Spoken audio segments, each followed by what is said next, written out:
It's compressed that time that I needed to actually study my trades. Golf is definitely a game of momentum. So I think it goes the same for stock trading. You need to be able to adapt with a sound mind. If it's your plan, you have to take it. If not, you don't have a plan, right? Well, welcome back, Outlier customers. I'm excited to introduce you to a fellow Outlier customer and pro golfer. Jaime Rivarola comes to us from Argentina. And he is a pro golfer who started at 13 years old. And like me, and I'm sure many of you, got interested in the stock market during COVID. So welcome to the stage. And it's great to bring you here, man. Joe, it's great to be here. Really, thank you so much. It's an honor. I'm really excited for this and to be a part of a community that I already really love when I first started with Outlier. So this is really merging my biggest interest in life, right? My career, which is golf, and then my biggest hobby outside of golf, probably, which is finance and stock trading. So thank you, and I'm really looking forward to all our talks. Yeah, I mean, I'm super excited too. Like, I know we have many customers who are interested in golf, who have the time and the financial well-being to be able to golf. But I can tell when I think about the sport of golf and how stressful it must be to make those shots perfectly and all the prep work it must take to be good enough to take those shots and be on camera and be in tournaments. I know we're going to learn that there's some parallels here with stock market trading, Jaime. And I'm so glad we're able to bring you to the stage to kind of make that highlight for us, man. Absolutely. Yeah, it's going to be fun. I like you said, I find so many similarities between sports psychology and the psychology of trading. And that's one thing I think that actually drew me so much to Chris and his videos and Outliers, and the fact that you really need a method and to follow a plan and really psychologically stick to it. So yeah, that's an aspect that I really enjoy about it, and I really like to keep exploring it. Yeah, that's one thing I still kind of struggle with as a professional trader, is making sure that emotion is in check. Now, you mentioned Chris. Now, what actually got you introduced to Outlier? Was it just some videos popped up on YouTube, or? Yeah, it's funny. Well, actually, I've been trading that quite passively since 2020, like you mentioned. I honestly don't have a lot of time outside of golf to be looking at charts and screens and whatnot. And but a good friend of mine, Mike Solinsky, shout out to Mike, who's actually an Outlier too. He out in the golf course, he kept telling me, like, you got to check this out. You got to check this out. I've been using Outlier this last year, and it's been phenomenal. And he's been trading. He's retired now. He's just successfully his whole life, and so eventually I checked out. I was looking at Chris's videos, and I just found the learning component of it so interesting, and it kind of opened up to a whole new world, trading options to me. And so now, actually, through Outlier, using it, I found out that I can, it's just a matter of like checking my email every morning and seeing, if any new signals came in for any trade that I'm in or not, just seeing the live videos. And so it's compressed that time that I needed to actually study my trades so much that it's working great for my schedule. And I've actually found a good amount of success since I joined, and I've found a great community of people too, which I definitely love. Yeah, like you said, I check that daily email as well and see, because it kind of explains what's going on in the market, kind of summarize what just happened and what might be happening. But also, I like to set alerts for the tickers that I'm in or the tickers that I'm watching, because that'll tell me, hey, man, something's going on with this ticker. It's probably time to start paying attention to it. So that's cool to see that you're using that as well, man. Oh, absolutely. Yeah, and it takes a couple of minutes a morning, really. It's not that much. Yeah. Yeah. Now, just how successful have you been with using Outlier signals for your trades? Since I joined in November last year, I think it's around Thanksgiving. I must be quite a few memberships paid for already. Oh yeah, you paid for a lot of times. Yes. Yeah. Well, there were a couple of good Plan Am runs in the last few months, so those took care of that. Yeah, that Plan M is a screamer, isn't it? Oh my goodness. Yeah. Yeah. It can be a little intimidating, the fact that it's typically for options trading, but I mean, once you get comfortable with that and you understand what the criteria are, you can really bring that into your own plan, and you can make some nice wins. But you're not going to make all of them, right? It's the stock market. There's going to be losers for sure.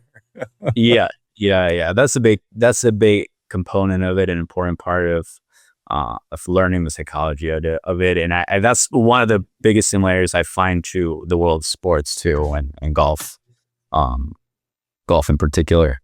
Yeah. Now, as somebody who doesn't golf nearly a fraction of what you do, when I think about the sport, I can think, if I'm taking an important shot, right, and something happens with that shot, maybe it goes great, maybe it goes poorly, but there's definitely a momentum shift with any single shot, right? You can kind of feel that in stock trend trading as well, where you get a news event, or oh man, you get this red candle and you just have no idea why that happened, right? So what similarities do you see between staying focused when you're taking these shots in a tournament situation, and how that relates to staying in a rising stock trend? Yeah, that's a great question. And it's something that I I work with my sports psychologist a lot, because golf is definitely a game of momentum. You might have a stretch of 3 or 4 holes, or um, you go on a heater and you're doing really well, and then maybe one unfocused bad shot kind of derails that momentum, right? And something that you were not expecting. And so one big part of sports psychology is being able to stay in that process that you planned out beforehand, and being able to execute again the next time that you're facing, the next shot after that mistake, maybe. Because if you get caught up in that bad momentum, that can keep derailing and keep compounding mistakes. So I think it goes the same for stock trading, where if there's some piece of news or something that kind of shifts away that momentum that you're having, you need to learn to adapt and think, cold, and not have a hot head, and just kind of make rash decisions.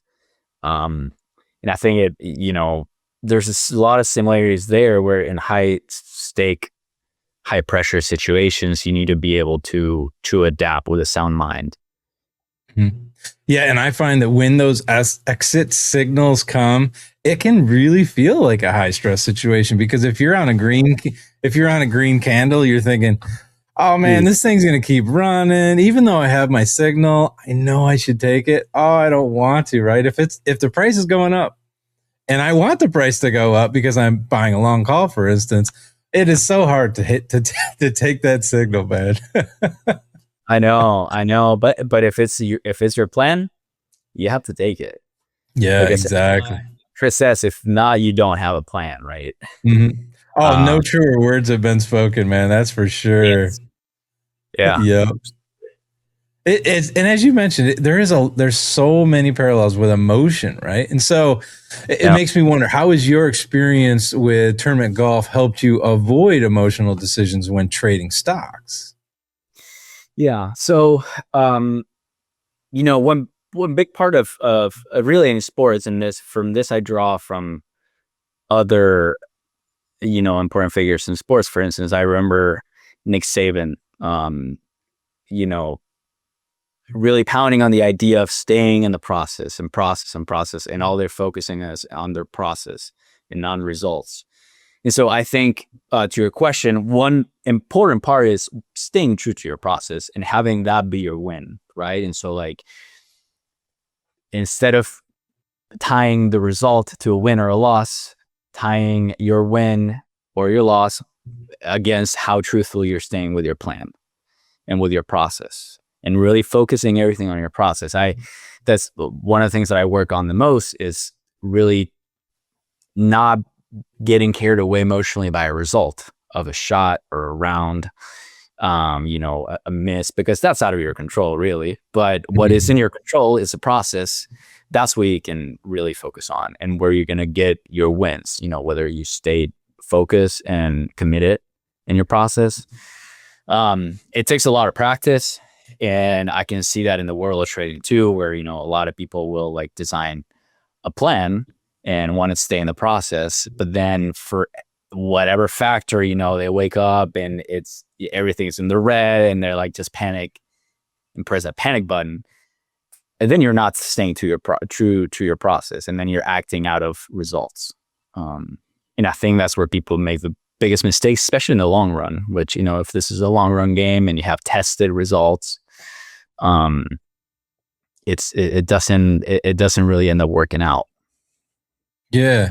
Now you're talking about a process, and what comes to mind are your typical YouTube how-to videos when it comes to golf. It's all about the swing, right? You have to focus on your swing. You have to look at the ball and all those sorts of things. But I bet you at the pro golfer level, you also have an importance on the course itself, right? You probably have to go out and you have to evaluate the course that's going to be in the tournament so that you're more prepared for the tournament itself.